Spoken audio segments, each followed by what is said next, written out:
Boa tarde a todos. É a minha vez de saudar os professores Inês, a Rita, a editora. Uma palavra especial para a Manuela Rita. Há um ano estávamos juntos a iniciar uma exposição sobre a viagem para a Gama. Estamos juntos a celebrar, a procurar que se celebre dignamente, apesar de alguns esquecimentos de Estado, o centenário de Camões.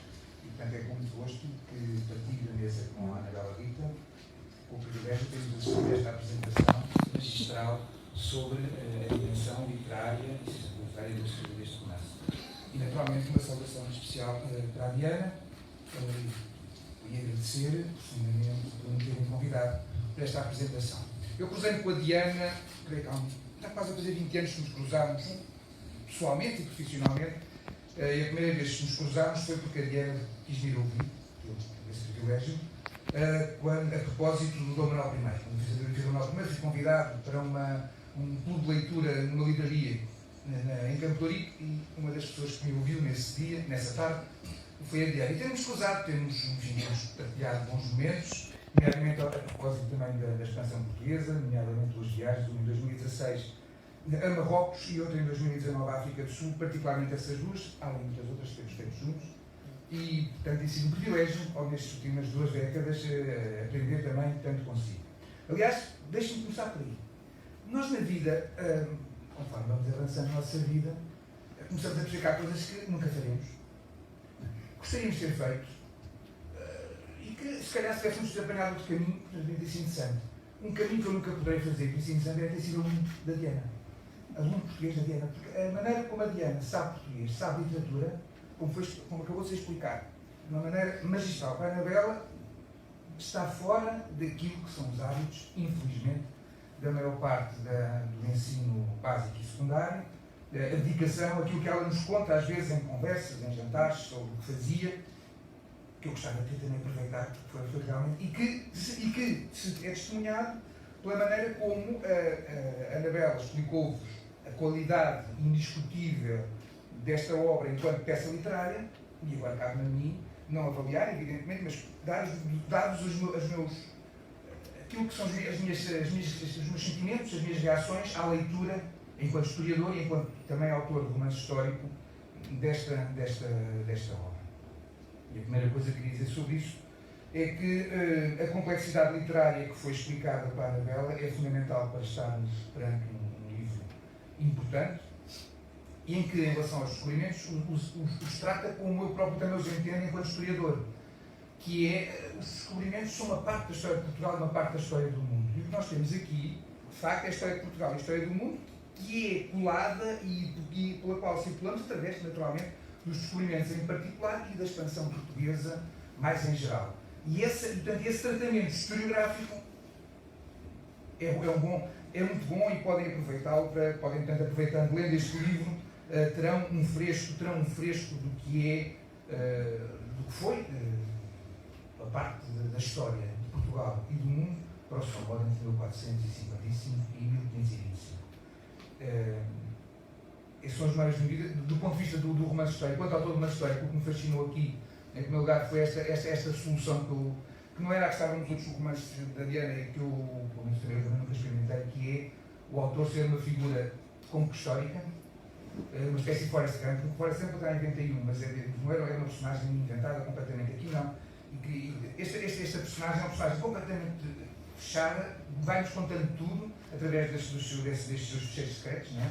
Vai-nos contando tudo, o que ele viu, o que ele assistiu, o que ele participou, e é no fundo tudo, quase tirando ao nível das personagens portuguesas e castelhanas, creio que é a única personagem ficcionada, tudo o resto mais ou menos resulta da investigação histórica profunda que, como professor de português e também historiadora, a Diana fez. E depois outras personagens ficcionais que nós temos são indianos, alguns, portanto, asiáticos em geral, ou alguns, é asiático, só há índios também, e alguns índios americanos.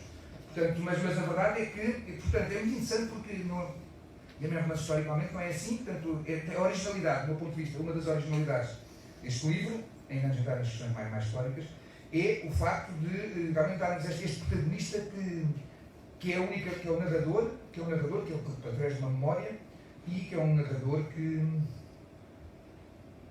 é a única, quase a única personagem ficcional. Devo dizer que para uma pessoa que está a escrever de memória, que não tenha registado em 1525, olha que eu lembrava-se bem das coisas. Há ali um acontecimento. Acho que há ali um acontecimento que ele baralhou-se um bocadinho, mas tirando um acontecimento em particular, de uma chegada de um navio, o resto, pelos meus fecheiros, e eu dizemos a mesma coisa mais ou menos, e portanto tenho que dizer que encontrou, mas tem que dizer, ainda consigo falar com ele de uma maneira que eu realmente era um bom memorialista e portanto tem aqui um fresco extraordinário. Antes de entrar em mais um, nós queremos dizer uma coisa também que é muito importante, que é a questão da linguagem. A linguagem é saborosíssima. Eu escrevi isso no Facebook, antes de entrar aqui, escrevi isso no Facebook, dizer, vinha para cá. Eu vou só ler um parágrafo, só porque são duas ou três, são palavras que estão espalhadas ao longo do livro. O livro está escrito em português, relativamente moderno, da mesma maneira que eu procuro sempre fazer, que é a linguagem tem que ser lida facilmente com um autor que não está familiarizado com o português arcaico, mas tem que ter arcaísmos. Porque senão não tem sabor, porque senão dizer, como eu vejo em muitos romances históricos, que é fixe e outras coisas no género, realmente não pode ser, não é? Não se pode dizer que é fixe no século XVI, ninguém dizia, portanto nós também não podemos dizer, embora haja quem faça. E portanto eu vou só lembrar aqui, vou só ler um parágrafo, tem duas palavras só, mais um bocadinho, são duas palavras, as palavras dão logo a saber à história. Tem a ver com um capítulo, vou falar assim sobre isso, sobre a princesa Dona Joana, filha de Dom Afonso V e irmã de Dom João II. E já diz assim: estariam essas razões por trás do silêncio e do segredo que caíram sob o escandaloso sucesso ocorrido no Paço de São Cristóvão numa fatídica noite, pouco tempo depois do recebimento, quando se descobriu um intruso a rondar dentro da casa da princesa, fojo de donzelas que se pretendiam imaculadas? Agora, não sei, porque a falazeira foi logo abafada e todos tinham medo de dar à língua, mesmo os mais trugalheiros, eis o que logrei apurar. Fosse do excesso de confiança, por não ser a primeira vez que o fazia ou por sentir protegido pelas trevas da noite sem lua, o mequetrefe. Portanto, é uma das coisas que mais me fascinou e que me segurou, não é que segurou no sentido, não é no sentido que eu no sentido em que ainda me tornou mais desejoso de continuar e de me sentir envolvido pela própria história, é este recurso sistemático a palavras com caráter arcaico, muito bem colocadas, que se percebem pelo sentido da frase, se percebem mesmo não, embora acho que ainda tenham cuidado, em alguns casos, de colocar em nota de rodapé o significado contemporâneo ou a paciência. E, portanto, este é um aspecto que me parece muito importante, é que este livro tem duas coisas, do ponto de vista da história, agora já, é que, portanto, nós podemos viajar, temos como que um filme de uma parte da história de Portugal, da história do mundo, entre, como disse, entre 1455 e Grosso modo em 1525, com um ambiente épico. Não só pelas descrições, as descrições do cotidiano são de um rigor excepcional e estas palavras ajudam-nos a agarrarmos ainda mais àquele período. Depois outra coisa muito interessante, em parte a Anabela já o disse do ponto de vista literário, agora vou acrescentar do ponto de vista da história propriamente dita. Citando Brodel, explicou-nos que há vários tempos dos nossos historiadores, olhamos para o tempo de várias maneiras, e uma delas é do tempo curto, que é o da vida. Tempo curto porque as vidas são curtas e porque as longas durações nos podem ter, sabemos que em certos aspectos, em certas épocas, aquilo que um indivíduo fazia, mesmo fazia ao seu avô, coisa que nós hoje dificilmente dizemos, não é? Mas cá, 200 anos atrás no campo, hoje no campo, em alguns pontos, pontualmente, ainda se possa dizer, do ponto de vista da sociedade europeia, o tempo curto é o tempo deste romance. E o tempo curto deste romance, ou seja, a vida, uma vida galopante, acelerada, como já foi dito também pela Anabela, este ritmo acelerado do tempo está até marcado pela própria maneira, pelo ritmo da escrita, que são de capítulos muito curtos. 5, 6 páginas cada um. Nunca chega a 10, tenho impressão. Exatamente, então nunca há um capítulo com 10 páginas. Sobre isto, vamos dizer agora uma coisa, porque uma das coisas que nos distingue enquanto seres como humanos, eu agora estou a dar uma cadeira aqui, estive a falar isso ontem com os meus alunos no Ministério Global da Humanidade, e estes aspectos são muito fascinantes. Uma das coisas principais que nos distingue e que nos destacou da natureza, antes de começarmos a fazer disparates com a natureza, foi o facto de termos uma memória social coletiva. Ou seja, enquanto noutras espécies animais há práticas, aprendizagens até de grupo, mas que o grupo por si, a evolução ou está a estiver a acontecer, como pode ser o caso dos chimpanzés, ainda está numa fase tão lenta que nas nossas vidas nunca poderemos apreciá-la. Mas nós falamos dos computadores em rede Mas os primeiros computadores em rede foi quando um grupo de humanos se sentava à volta da fogueira e em que o pensamento de um era estimulado pelo pensamento dos outros. E, portanto, há muito do que é a nossa sociedade contemporânea é a mecanização, a maquinização, a sofisticação de práticas que vêm desde o tempo australopiteco praticamente. Aí não pôs só o Brunião, mas um bocadinho mais à frente, assim que começámos a falar, isso é mais mas há umas centenas de menos desde o Sapiens, há uns 200 a 300 mil anos que o ser humano é capaz de falar como não tão sofisticadamente como nós, mas com palavras. E portanto, esta aprendizagem em grupo. Quer dizer isto porquê? Porque eu já disse várias vezes que muito do que eu faço em história, ou do que faço em romance histórico, deriva de coisas que lembro. E que a leitura me estimula a pensar outra vez, a repensar, às vezes passando por assuntos que já tinha pensado não sei quantas vezes, mas que agora aqui voltamos. Eu devo dizer que cada capítulo que a Diana nos escreveu é um romance histórico em potência. Não tenho dúvidas nenhumas, na maior parte dos casos em potência. Há coisas que tem aquele capítulo sobre o ataque a Calicut pelo Marechal Dom Fernando Coutinho. Lá está, eu já também tenho um capítulo num dos meus romances, precisamente, embora de maneira completamente diferente, porque é daquelas coisas que puxam muito. Mas aqui, eu disse já, Diana, que há pelo menos um capítulo que já me está a dizer escrever um romance, eu não posso agora, mas está a ver como arranjou, agora não posso escrever, e estou aqui com o já na cabeça. Que ele tem um capítulo extraordinário, curtíssimo, como todos, mas sobre uma figura. É estranho muito nós às vezes, coisas que. Uma personagem que eu conheço, sobre a qual eu passo nas minhas aulas, mas muito claro, eu acho que não me apetece sobre ela. Eu passo por esta personagem, já vou dizer, todos os anos nas minhas aulas. Nunca passou pela cabeça a pensar um bocadinho mais nela. Que é a tal princesa Dona Joana, a mesma daquela citação, filha de Afonso V, Santa Princesa, não é? Como é completamente muito lembrada. Filha de Dom Afonso V, irmã de Dom João II, que se recusou a casar. E a gente pode ficar assim, está pronto, recusou a casar porque era piedosa. E Diana põe aquilo. Vale a pena. Mas vale a pena pensar. Se foi mesmo assim. Foi? Eu sul eu não sabia. Isto é uma vez mais. Pronto, exatamente. E isto só demonstra o que é a importância de um romance histórico. Pronto, eu sou uma pessoa encartada em história, como todos sabem, e é verdade que é através de um romance histórico que me está aqui a puxar a coisa, quer para a história, quer para o romance. Portanto, este é um dos valores indiscutíveis que o romance em si sempre tem e que aqui uma mais vez teve. Já vos falei do ritmo, desta personagem em particular, do tipo de linguagem, que é uma linguagem que ela em si é uma máquina do tempo. Acho muito importante. Uma das qualidades deste romance é que a maior injustiça que sofrem os historiadores é guardarem o segredo da máquina do tempo e nunca mais mostrarem esse segredo. E, portanto, como não o temos que imaginar. E, de facto, este livro, de certa maneira, se o se lerem algo, é como se estivessem uma máquina do tempo. Porque a linguagem remete-nos, verdadeiramente, fixa-nos num outro tempo, de uma maneira que nos pode rodear. As descrições são as do cotidiano, são as das festas. A festa do casamento do príncipe Dom Afonso com Dona Isabel, por exemplo, está muito bem também lembrada.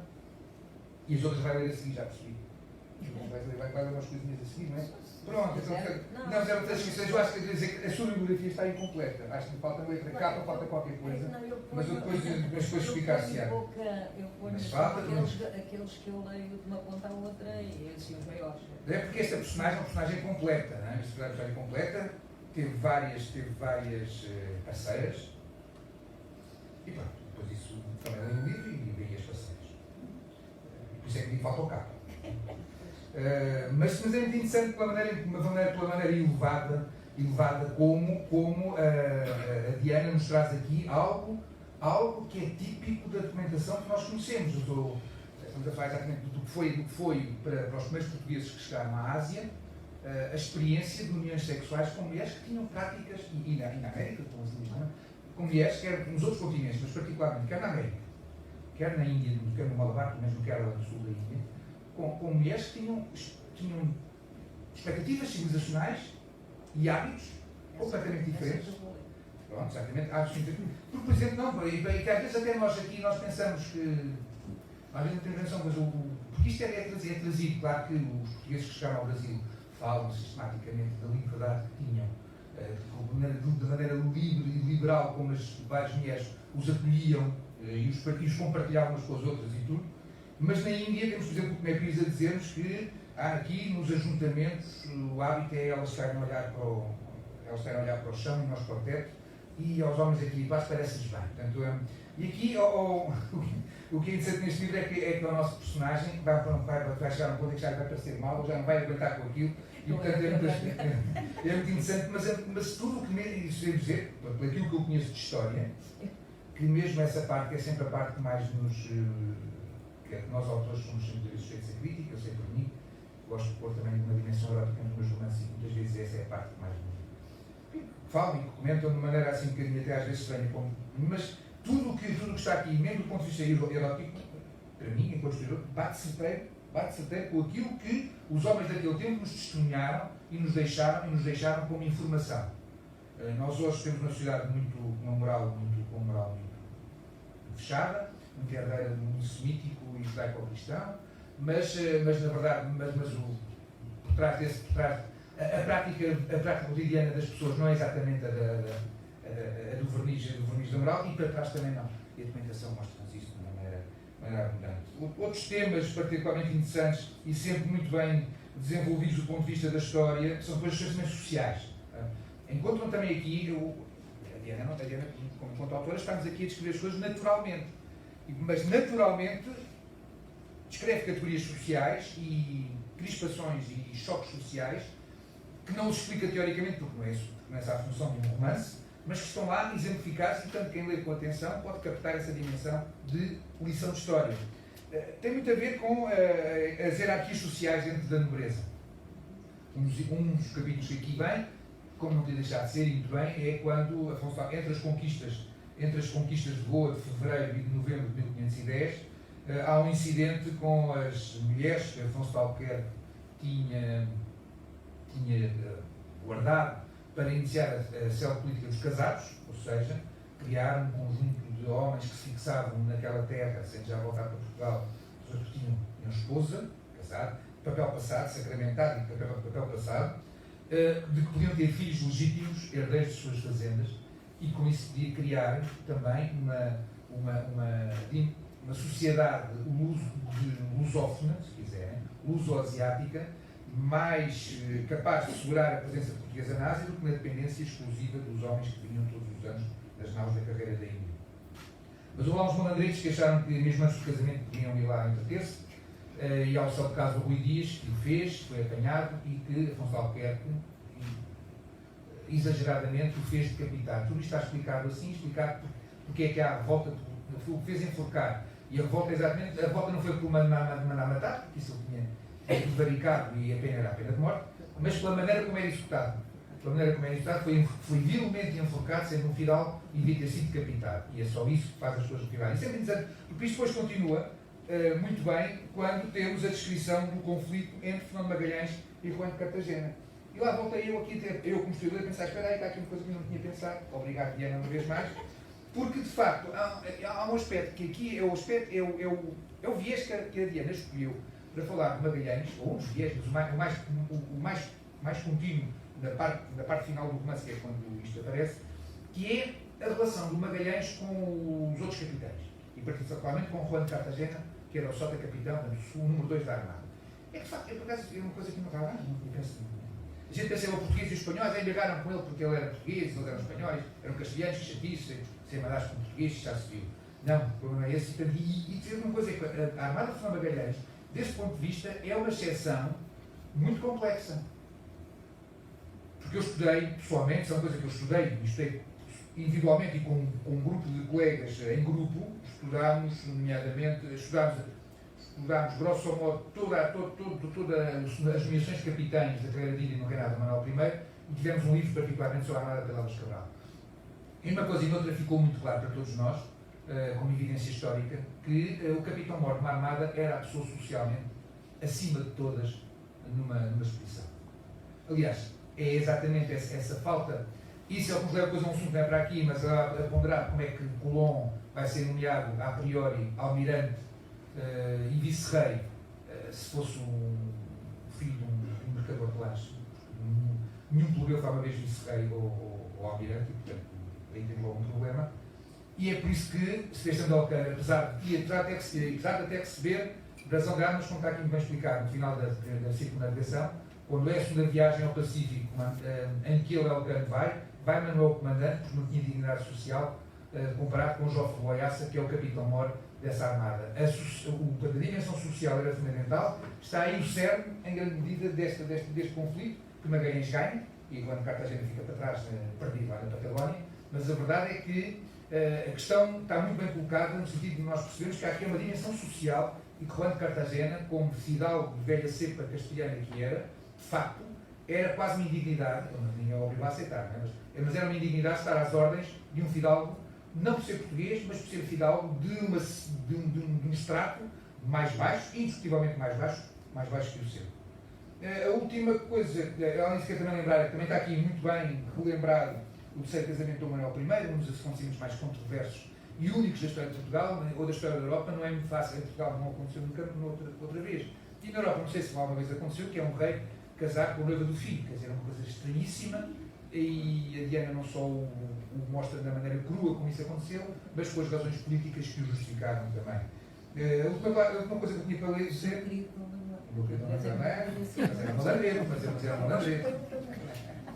Só termino lembrando exatamente, dentro do ponto de vista literário, da qualidade literária, a expressão que não é por acaso qualificada, que estava aqui escrita, mas foi assim também que a Anabela terminou, que é a maneira como fala do regresso do grupo do Alcã, em que o narrador diz que faz parte, como um grupo de fantasmas. Portanto, isso ajuda-nos muito. Esta expressão é uma expressão muito forte e que nos ajuda a perceber, de facto, que aquele tempo foi um tempo extraordinário e homens extraordinários. Pode-se fazer as maiores críticas, se eram ambiciosos em tiro da classe, eram cruéis, claro que eram cruéis, mas a maior parte dos seres humanos não são quando é preciso, mas a verdade é que eram homens de uma tenacidade extraordinária, e por isso os que sobreviviam já estavam mais mortos que vivos e chegaram como fantasmas. Muito obrigado, Diana.